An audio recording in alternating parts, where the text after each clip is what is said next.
سلام به برنامه اخبار آزادی خوش آمدید. تحولات تاجیکستان و جهان را از استودیوی مرکزی رادیو آزادی تقدیمتان می‌سازیم. حالا مرور می‌کنیم به سرخط موضوعهای برنامه امروز چهارشنبه 13 می.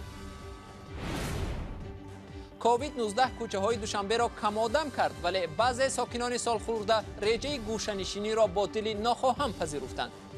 خدا را شکر زندگی بد نیست. فرزندان کار میکنن، خودم پنسیونر، همه خانه دا جیغ میشه. کرانتین 50,000 کارمندی بزرگترین بازار آسیای میانه را از درآمد محروم کرده به دستنگری دیگران تبدیل داد. ما هیچگاه دستنگری کسی نبودیم، ولی امروز از دست مردم سخاوتمند غذا میخوریم. خیری کرامت شریپوف حامی مهاجران کاری تاجیک پس از مرگش هم به محتاجان رسید.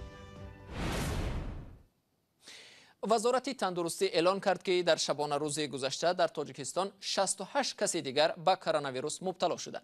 شماره عمومی گرفتاران تا 12 می به 729 نفر رسید و 23 تن از این بیماری جان باختند. خبر گرفتاری و مرگ و میر آدمان از بیماری کووید 19 بسیاری ها را خانه‌نشین کرد و این است که کوچه و خیابان‌های شهر دوشنبه این شب و روز بی سابقه کم‌آدم است. اما یک عده ساکنان هم هستند که کار خود را ادامه می‌دهند، چون میگویند از راه خرج خود و عائله‌شان را باید پیدا کنند. افسانه اکابرشایو از حال و هوای کوچه‌های دوشنبه گزارش می‌دهد. جاده‌های دوشنبه دیگر مثل هر وقت سیرآدم نیست. در مرکز سودای صدبرگ که همیشه پرتلاطم بود، حالا تنها صدای فریاد راننده‌های تاکسی که ساعت‌ها منتظر مشتری هستند به گوش می‌رسد. بشه وحدت بازار همین روزای کرانتین اقلا همونا تمونا کار کنیم مخی اینجا مردم هم 5-6 کودکی داره زندگی دارن مخی با بازی لوتو سپور فرصتی برغنیمت. حکمتالله محمدیف کارمند لوتو سپورت از صبح تا شام سر کار هست. دلبستگی به کار و عادت همیشه میان مردم بودن پای او را بیرون میکشد. هرچند مقامات در دوشنبه و دیگر منطقه ها تاکید میکنند که افراد کلانسال در خانه بمانند. من خدا را شکر زندگی بد نیست. فرزندان کار میکنن، خودم پنسیونر، همه خانه دا جیغ میشه.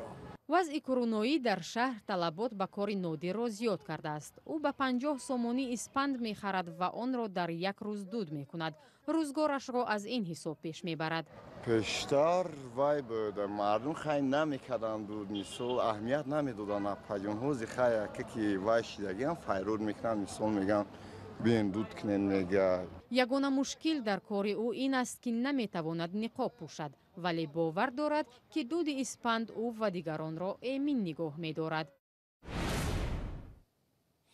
بزرگترین بازار آسیای مرکزی که یک ماه باز بسته است باعث از کار ماندن حدوداً 50,000 نفر در بشکک شد و روزگار آنها را سخت و سنگین کرده است.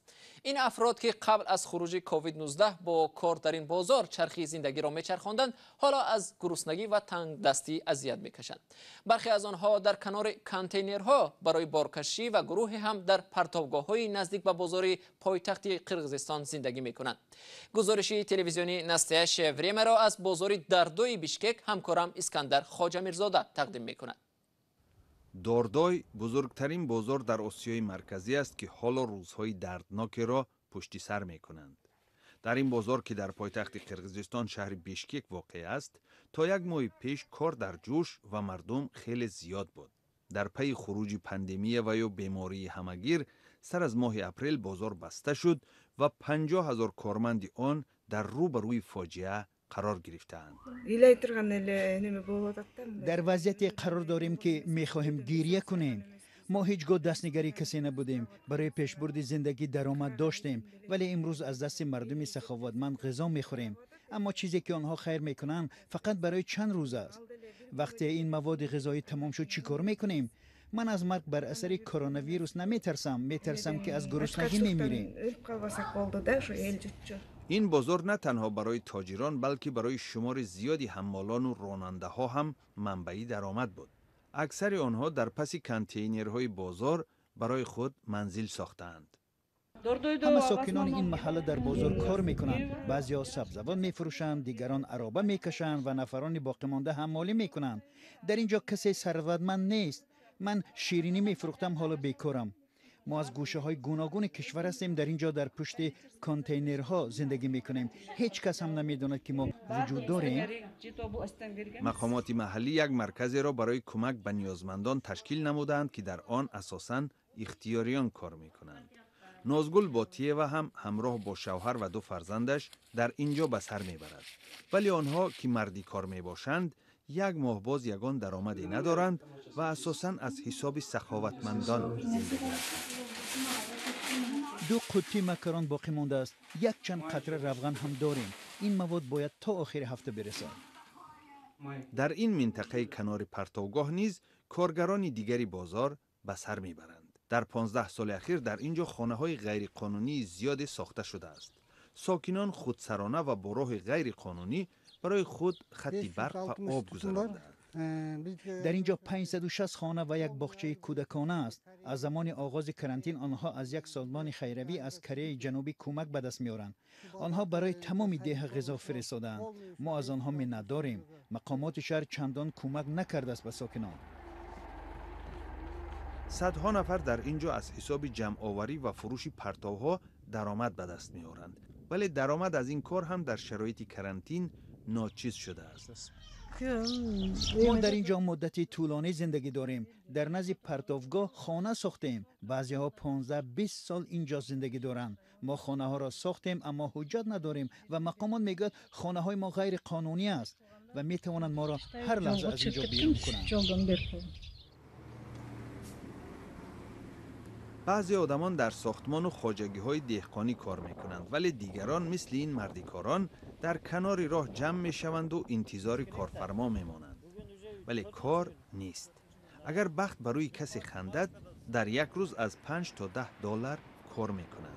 این مردکار میگوید تا کنون یگان کار پیدا نکرده و در 2 روز آخر هم چیزی نخورده است.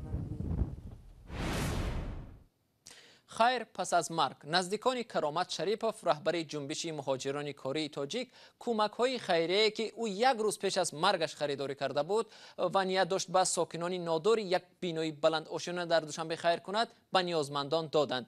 مرگ نابهنگام امکان نداد که شریپوف با دست خود این خیر را به محتاجان رساند. میرزا نبی خالقزاد ادامه می‌دهد. اقدام سخاوت و خیریه کرامت شریپوف به مردم کمبزاعت و معیوب و مهاجران کاری به معرکه آش خدایی او بدل شد. کرامت شریپوف حامی حقوق معروف در میان مهاجران تاجیک در سن 57 سالگی روز 9 می درگذشت. روزی که عمل خیری او میبایست به مردم برده رسانیده میشد. و 1 روز قبل در صحبت به رادیو آزادی گفته بود میخواد با 1 میلیون روبل به کمبزاعتان در تاجیکستان و مهاجران کمک رساند. نزدیکان کرامت شریپوف گفتند پس از مرگش برای آنکه به وعده‌اش بی‌وفایی نشود یاری‌های او را به 300 زن و مادر کمبزاد در یک خوابگاه در محله 33 پایتخت تقسیم کردند. کم زیاد ای مردم سخت کاب نزنین دیشون آزاره چی آزاری گفت من دیدم ای مردم عادی ندیدم. طور نزدیکانش میگویند از این کمک‌ها به نیازمندان در روسیه و ساکنان معیوب در ناحیه وحدت، دنقره، شهرنو، ترسونزاده و دیگر ناحیه‌ها رسانیده شده است. کرامت شریپوف رئیس جنبش مهاجران کاری تاجیک در روسیه از حامیان معروف در میان مهاجران تاجیک بود که حکومت روسیه و تاجیکستان و به خصوص کارفرمایان روس را زیاد تنقید می‌کرد. او شهروندی روسیه را داشت ولی مقامات روس ماه دکبر سال 2017 شهروندی او را بیکار و خودش را به تاجیکستان اخراج کردند. قربانعلی عبداللهیف سراینده معروف تاجیک اعلان کرد که ترک صحنه میکند و آوازخوانی را از این به بعد کنار میگذارد. عبداللهیف روز 12 می در صحیفه خود در شبکه اجتماعی فیسبوک نوشت که به قرار آمدم که صحنه کلان و هنری آوازخوانی را ترک کنم، قرارم قطعی است. بینندگان عزیز وقتی برنامه امروز اینجا به پایان رسید. اخبار از این بیشتر را در سامانه رادیو آزادی www.azadi.org میتوانید مطالعه کنید و گزارش های ویدیویی را در صحیفه آزادی ویدیو در یوتیوب ببینید. فردا صبح با خبرهای تازه شما را در نوید بامدادی منتظریم. تا آن دم خدا نگهداری هر یکی شما.